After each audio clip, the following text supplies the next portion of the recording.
कहते हैं पैसे पेड़ पर नहीं उगते, लेकिन गौरेला वन परिक्षेत्र में पैसे पौधों पर उग गए। ये सुनने में आपको अटपटा जरूर लग रहा होगा, लेकिन जब हम इसके पीछे की पूरी कहानी आपको बताएंगे तो आप समझ जाएंगे कि सरकारी अधिकारी कुछ भी कर सकते हैं। पहले योजना बनाओ, फिर घोटाले को अंजाम दो। अक्सर सरकारी योजनाओं का यही हाल रहता है। अब आपको बताते हैं कि पैसे पेड़ पर उगे कैसे। मरवाही वन मंडल के गौरेला वन परिक्षेत्र में चाय बागान के नाम पर करीब 2 करोड़ रुपए का घोटाला सामने आया है।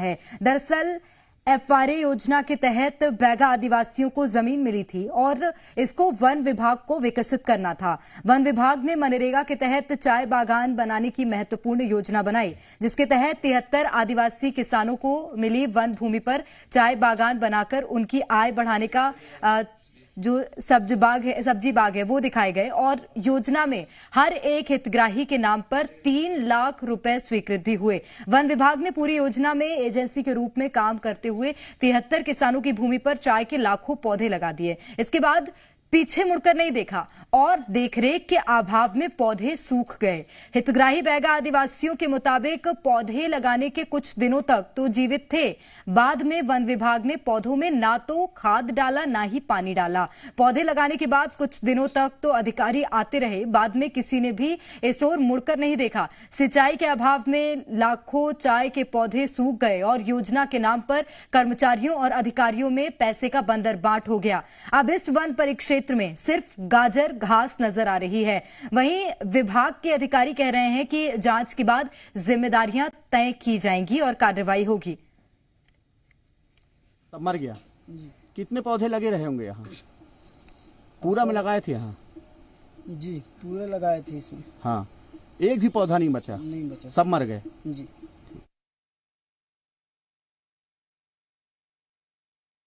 एफआरए योजना और महात्मा गांधी रोजगार गारंटी योजना को मिलाकर वन विभाग ने गौरेला वन परिक्षेत्र में चाय बागान की एक योजना तैयार की थी, पर भ्रष्टाचार के कीड़े ने कुछ उसे इस तरह से चरा कि अब वहाँ कुछ नहीं मौजूद है। मैं मौके पर ही खड़ा हूँ। आप देखिए, जहाँ चाय बागान होनी चाहिए थी, लाखों रुपए जिसमें खर्च किए गए हैं, उस पूरे क्षेत्र में सिर्फ और सिर्फ ये गाजर घास नजर आती है।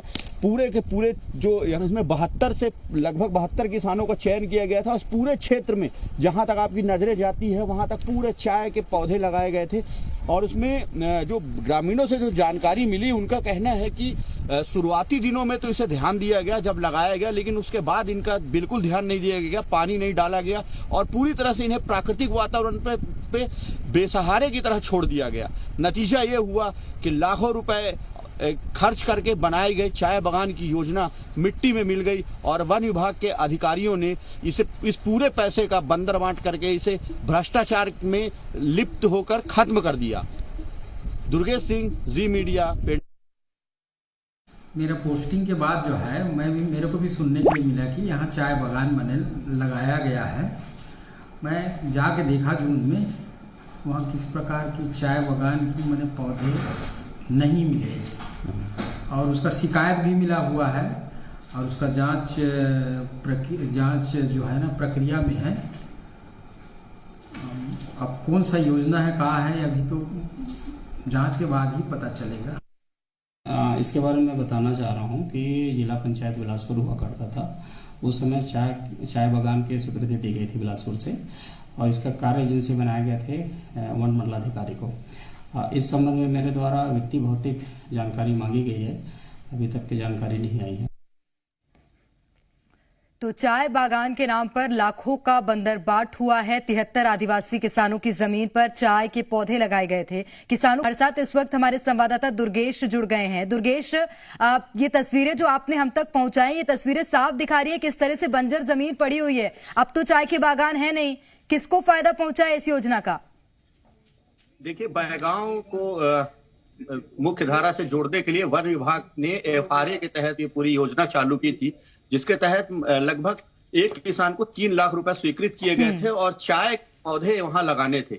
अमरकंटक की तराई का ये पूरा इलाका है जो चाय के पौधे के लिए एक अनुकूल वातावरण प्रदान करता है। और वन विभाग के कर्मचारियों ने, अधिकारियों ने वहां रोपित किए, पर उसके बाद जो उनकी जिम्मेदारी होती है कि किसी भी पौधे के लिए जो नैसर्गिक वातावरण के साथ साथ पानी की खाद की आवश्यकता होती है, जिसे उन्होंने पूरा नहीं किया। गर्मी के मौसम में वन विभाग द्वारा लगाए गए पौधों को पूरी तरह से छोड़ दिया गया, जिसकी वजह से वो पौधे मौके पर सूख गए। लाखों पौधे, जिसे जो लगभग 2 करोड़ रुपए के आसपास थे, 73 किसानों के लिए योजना चालू की गई थी और एक प्रदेश में मॉडल की तरह से इसे विकसित किया जाना था। पर जिस लापरवाही का आलम वन विभाग ने यहाँ दिखाया, उसके नीचे जमीनी स्तर के कर्मचारियों से लेके उच्च अधिकारियों तक ने, जिन्होंने इस पूरी निश्चित रूप से, और उस योजना के बाद क्या हुआ उस पूरी जमीन का, ये तो तस्वीरें साफ बयां करे। बहुत शुक्रिया आपका तमाम जानकारी के लिए। और खबरें लगातार